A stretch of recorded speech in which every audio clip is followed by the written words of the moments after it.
Hello everyone, good evening ladies and gentlemen. As always, it is very good to see you. In the world of geopolitics, dear viewers, there are no permanent friends or enemies. There are just permanent interests.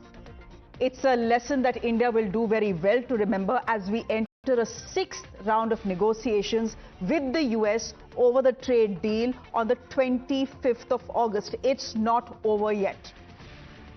Yes, Mr. Donald Trump has rather dramatically stumped India by declaring 25% tariff and an unspecified penalty for buying Russian oil and weapons while the negotiations were still on. Yes, the United States of America has amped up the pressure by going ahead and sanctioning 6 Indian companies for buying oil from Iran. And yes, Mr. Trump has also escalated tensions with his trash talk, saying he doesn't care about India's quote-unquote dead economy. But ladies and gentlemen, that is Donald Trump for you. An unstable bully who lives by the motto, my way or the highway. But here's the question this evening. Was it really necessary for the leader of opposition in India, Rahul Gandhi, to side with a bully who was dissing India's economy? Take a listen to what he said in Parliament today when he was asked about Trump's dead statement. Listen to what Rahul Gandhi said. He's right. I mean, everybody knows this, except the Prime Minister and the Finance Minister. Everybody knows that the Indian economy is a dead economy. I'm glad that President Trump has stated a fact. You know, you could see that what LOB Rahul Gandhi has said, leader opposing Bharat Rahul Gandhi has said, it has become a habit of Mr. Rahul Gandhi. Whenever anyone is opposing Bharat from anywhere in the world, he will just echo that. He won't check the facts. When was Indian economy dead? Let me ask Mr. Rahul Gandhi. Indian economy was dead during the UPA time. He's been opposing Bharat for no reasons, but just opposing Bharat for the sake of opposing Bharat. Okay, you've heard what Mr. Gandhi has said. It was in keeping with what senior party leaders were saying since yesterday about the Modi government destroying India's economic, defense and foreign policy. But ladies and gentlemen, fact is that India is the 5th largest economy in the world and it is growing at 6.5% a year. How does that make it dead? Many Congress leaders and allies, in fact, have differed with Mr. Gandhi and they have went on record to actually say it. Even Congress President Mallikarjun Kharge in his tweet today called Mr. Trump's allegations absolutely baseless. Trump का ये कहना है कि भारत और रूस की economy dead है, एकदम गलत बात है। भारत की इकोनॉमी डेड नहीं, इसलिए हम आर्थिक रूप से कोई हमें कहे कि हमें खत्म कर देगा, उसकी गलतफहमी है। तो ट्रंप की गलतफहमी जी रहा। टैरिफ की तो मैंने आलोचना की कि ये गलत है। Ladies and gentlemen, fact is that the US is India's biggest market and that puts us in a tough spot. We are the leading suppliers of smartphones to the United States of America. 40% of all US medical prescriptions are fulfilled by India's pharmacies. Big American retailers like Gap and Pepe and Walmart source all their goods from us. High tariffs made higher with these penalties will make goods from India expensive, and then these big companies will look at shifting their manufacturing to our rivals like Vietnam and China. So there is no doubt about the fact that these are tense times. But for a moment, take a look at what America wants from India. They want us to open the Indian market to their dairy and agricultural goods. Now tell me, can India allow non-vegetarian milk to be sold in India? Can we afford to have genetically modified and therefore cheap crops like corn and soya bean flood our markets and put our farmers out of business?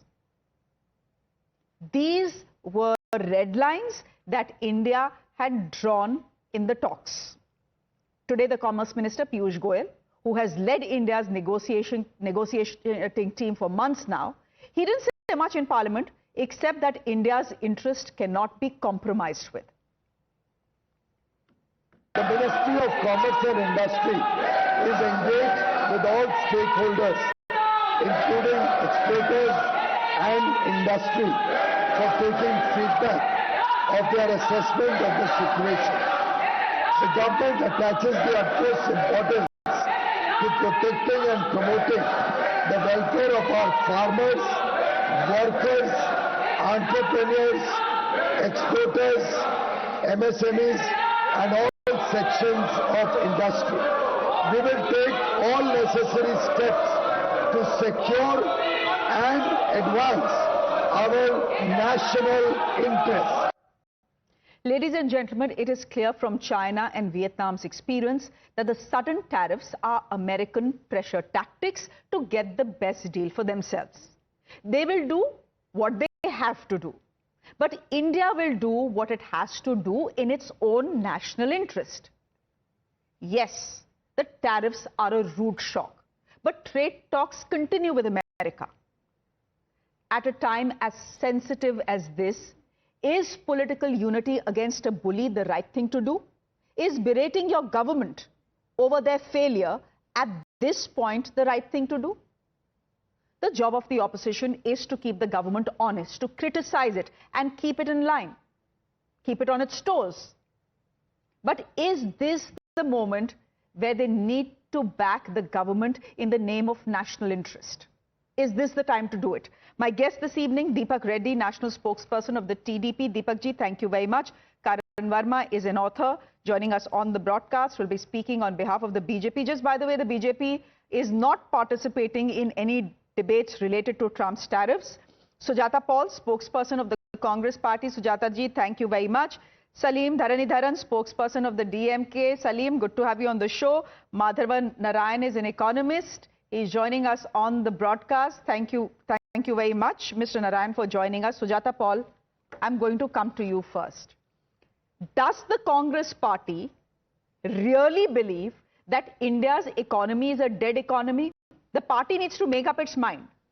Mr. Rahul Gandhi is saying Trump to theek bol raha hai. India's economy is dead. The whole world knows it.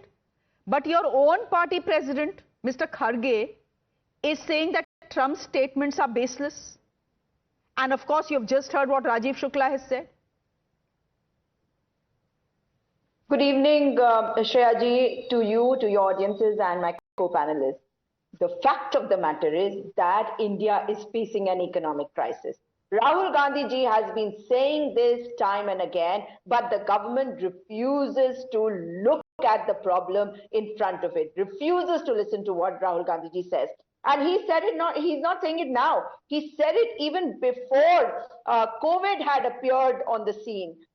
But do you remember there were two huge programs which were organized, one in the US, one in India, 100 crore program at the Narendra Modi Stadium. The Namaste Trump and the Howdy Modi programs clearly show that all that camaraderie that was seen between the two leaders really didn't matter.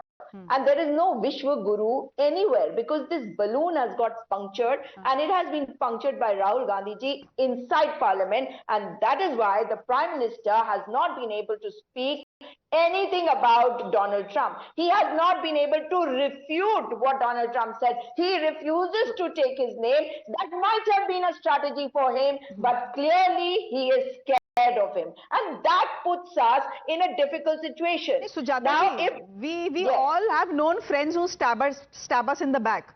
How's that Mr. Modi's fault? How's the trade deal not coming through Mr. Modi's fault? Look, the government is saying we have to keep the interest of our farmers and our dairy farmers primary. There are things that the United States of America wants which we can't give. Like we can't afford to get non-vegetarian milk in India. There are cultural issues involved. We cannot let cheap American corn and soya bean flood our markets. What will happen to our farmers? Shreya ji, the point is that why can Mr. Modi not stand up and speak against whatever Mr. Donald Trump is going on saying. Now it is 30 times that he's spoken against Operation Sindoor, that he caused the ceasefire. And if we look at what China has done, look at China and the relationship that China has with the U.S. But China has stood up to them, and they've got a time relief. Why are we not speaking up is a simple question. Why are we not concentrating on developing our economy? So Sujata ji, what do we want? A lot of aspects to it. What do we want? What do we want from Prime Minister Modi? Do we want him to go to Parliament, stand in the Lok Sabha and start berating the unstable President of the United States of America? Is that what we want? Is that how geopolitics, is that how people function in the ecosystem of geopolitics? Is that what your government would have done? कि सबसे लड़ाई करो? Madam, politics, domestic politics is one thing, है ना? Domestic politics is one thing. आप लोग कर लीजिए तू मैं में. But madam, in geopolitics, there are sensibilities involved. You need to play along with everyone. After all, as I said, we are in a tight spot. The United States of America is amongst our biggest buyer, is amongst our biggest market. And so, सबसे लड़ाई तो नहीं कर सकते. नहीं, अब हमारे सारे farmers, हमारा जो production है, everything is going to get affected. Why are we not being able to stand up? We are the market for the U.S. and they have to sell their products here. And if they want to utilize this market, why can't we stand up and speak up? Why can't we be brutal in how we react? And you're saying that this is not geopolitics. Do you remember how Indira Gandhi ji, in spite of the fact that she was trying to get everybody on board before the 1971 war, she had to stand up to Richard Nixon. Was she scared? No, she wasn't. When it comes to the country, we must think about what is most important for us, and keeping that in mind, we must give a clear message to the President of the United States of America that he cannot bully us. We will stand up to him and we will ensure that we have a communication where we are equal. We are not lesser than them. That is the problem right now. Karan, respond to what the Congress spokesperson is saying. Two things, two arguments being made that of course Rahul Gandhi is right. The economy is dead. And the second point is that the Prime Minister of India is too scared to criticize President Trump publicly. Okay. So, Shreya, in the last 1 month, 1 crore phones, 12 lakh bikes, 6 lakh scooters and 1 lakh tractors consumed. If that is a sign of a dead economy, I don't know what their definition of a lively and vibrant economy is. The 4th largest economy in the world, the 2nd largest steel producer, 2nd largest cement producer, and the 2nd largest smartphone maker. So that is dead economy in terms of how Rahul Gandhi sees it. He was ignorant before COVID. He is ignorant even after COVID and on this present day as well. That is point number 1.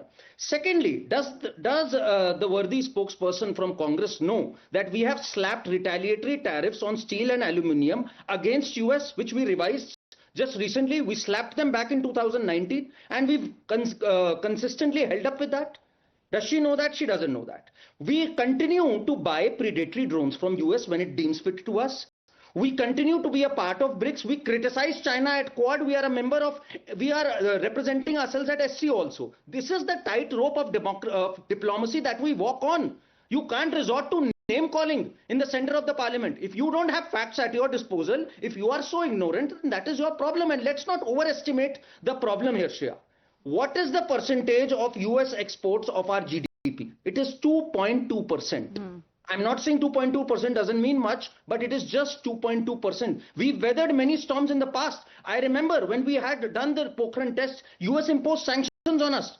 We weathered that storm too, and we continued growing after that. Long after that, we continued growing by 8%. So we will weather this storm. What else could we have done? Had we not bought oil from Russia back in 2022, we would have seen double-digit inflation, the kind we saw in Congress in 2010 and 11. The entire world, US, Europe, they all saw fuel prices go up by 25 to 45%. India, it saw a revision of 10% in the build-up from 2022 to 2024. And one more thing, Shreya, the last point. If this entire narrative of Narendra surrender and Narendra Modi is too weak. If that was true, we would have had a trade deal by now. We would have not had these tariffs. Correct. The fact that he dug his heels in and said, I'm going to stand for my small farmers, for my dairy producers, is the fact that these tariffs have come, and you should have joined the chorus with the country rather than doing the disservice by calling it a dead economy. Salim Dharidharan, can I ask you where the DMK stands on this? Because this is something that the BJP has been saying since yesterday, ever since the tariff bomb was dropped, that if Narendra Modi was so weak, he would have signed on to whatever deal Donald Trump had presented to him. He didn't. He dug in his heels. He drew red lines and said this much and no far, which is why we don't have a deal. The point also is we don't have a deal today. It doesn't mean that we won't have a deal by the end of the year. Fact is that even China is negotiating, even Vietnam is negotiating. Negotiations have taken time. And these tariffs have come down for these countries, even while the negotiations have been on.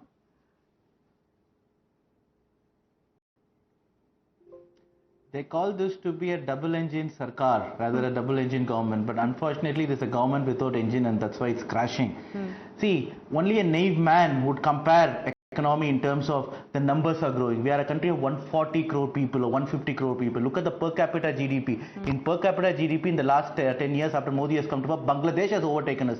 In fact, in 2014, Bangladesh's per capita GDP was 30% less than India's. Now Bangladesh's per capita GDP is 30% higher. So it's common math that because higher the number of people, higher would be the GDP. So now, because we are fifth or the fourth in the world does not say anything. Only a naive man would say it. But I will tell you this, 40% of the white collar jobs in this country, according to Grant Thornton research, says that they have got a pay cut. Yesterday we got a news that top IT companies have cut 10,000 people, 20,000 people. The consumption in this country has been low. Of course GDP is growing, but how much? From 2004 to 2014, GDP grew by 4 times. From 2014 to 24, GDP grew only by 2.5 times. So they're hiding behind numbers. Numbers of every economy will keep growing. But we have to talk about comparatively, in compared to UPA time to NDA time, how much has it grown? Unemployment crisis is worst. Inequality. According to world leading economists, India's inequalities are the worst in the world. For example, they say inequality in India right now is worse than what it was in British Raj. For example, right now 21 people in this country, the richest 21 people, have as much wealth as the bottom 80 crore people. And every day, the income of the top 100 billionaires in this country increased by 1,500 crores, but 150 farmers and daily wage workers are committing suicide because of no access to food and poverty. Can I ask you a question? That is the real state. But in foreign policy, this government's foreign policy has failed. See, let me not be interrupted, but I also tell how this country's foreign policy has failed. That is why the tariff is a problem. Nepal, a neighboring country, has only got a tariff of 10%. Right? Bangladesh, and so even Afghanistan got 10%, Bhutan 10%. Only countries like Pakistan got 25%, 29%. European Union got only like, say, 15% tariff. Excellent trade deal. I will tell you how the foreign policy has failed. No, 1 minute. Salim, how has the foreign policy failed? Haven't we just got a very good trade deal with the United Kingdom? Shreya, I know you from time. I know you very well. Salim, is this the end of the Indo-U.S. trade deal? It is still being negotiated. A team from the United States of America is going to be in India on August 25th. But Salim, forget. Chalo, you have given me a lot of numbers. Great. I'm always very happy when our panelists come well prepared. I need to ask you a counter question. Suniye. Salim ji, give me 1 minute. I have a counter question, please. My counter question is this. 10 seconds. You know, my counter question is this. No, there is a bully. 8 minutes. Suniye. Only one question. Salim, I promise I will let you speak. You know that. You know that on my show everyone gets a chance to speak. But here is a bully. He's trying to get you to sign a deal on his terms. He's trying to arm twist you. The opposition also realizes that he's trying to blackmail you. He calls your economy a dead economy. Okay? These are pressure tactics he's employing, you know it. And yet you will, as an Indian, echo his voice just because you're the opposition. How does that make sense? Madam, who called Abki Baar Trump Sarkar? Who called Abki Baar Trump Sarkar? Modi called it. That's why when Mr. Modi made the mistake of thinking that Donald Trump was a friend. And that continues. No, Mr. Modi made a mistake by thinking Donald Trump was a friend. So Modi makes a mistake, then he gets a free pass. Mr. Modi also made a mistake by thinking he could be friends with Nawaz Sharif. Prime Ministers are allowed to make mistakes. He made that mistake. I'm sure he realizes his mistake. He has said...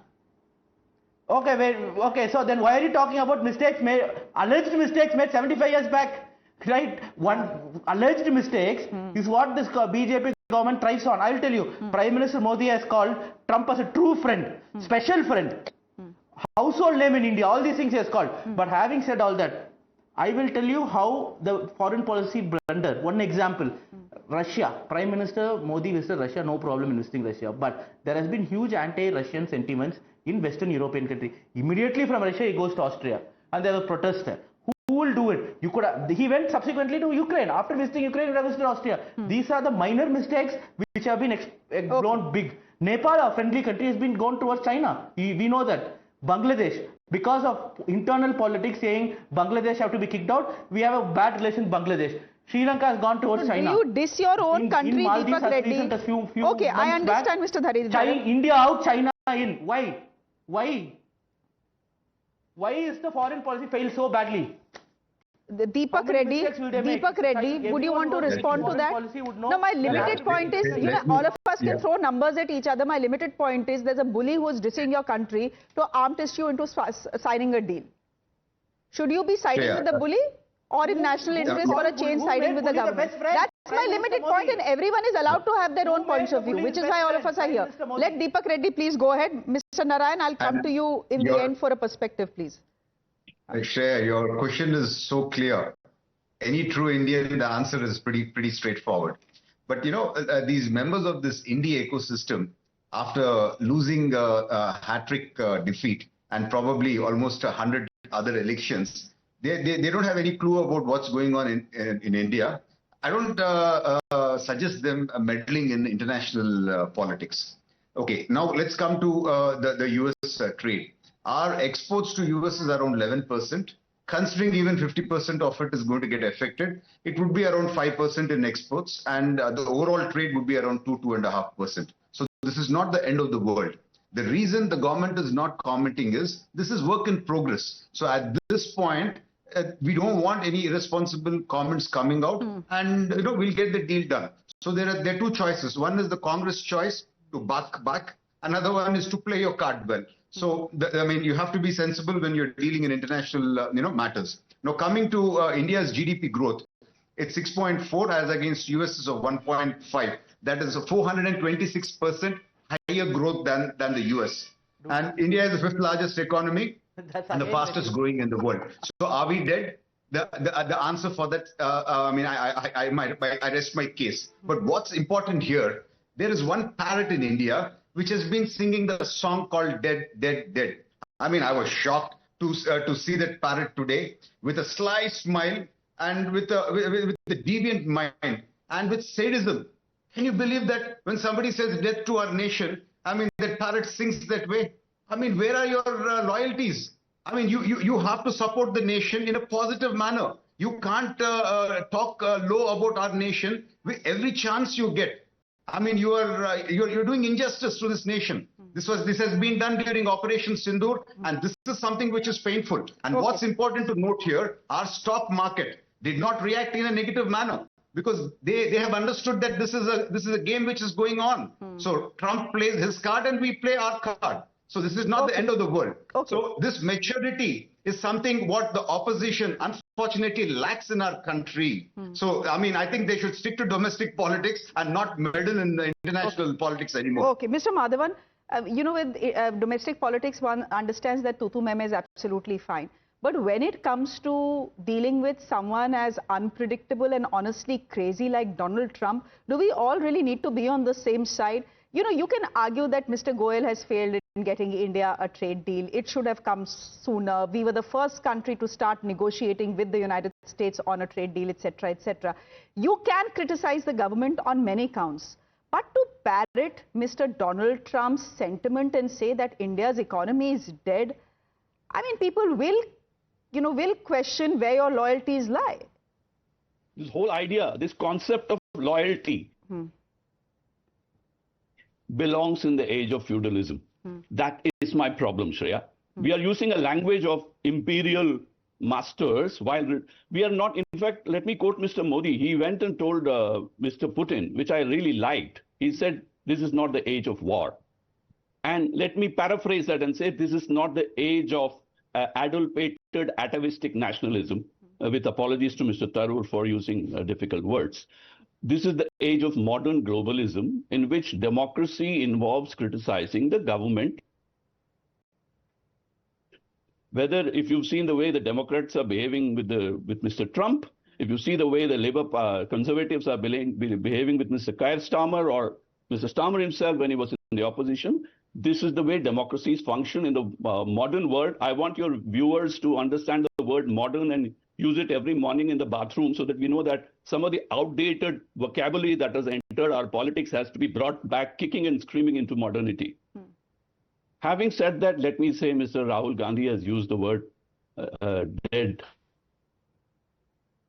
very irresponsibly.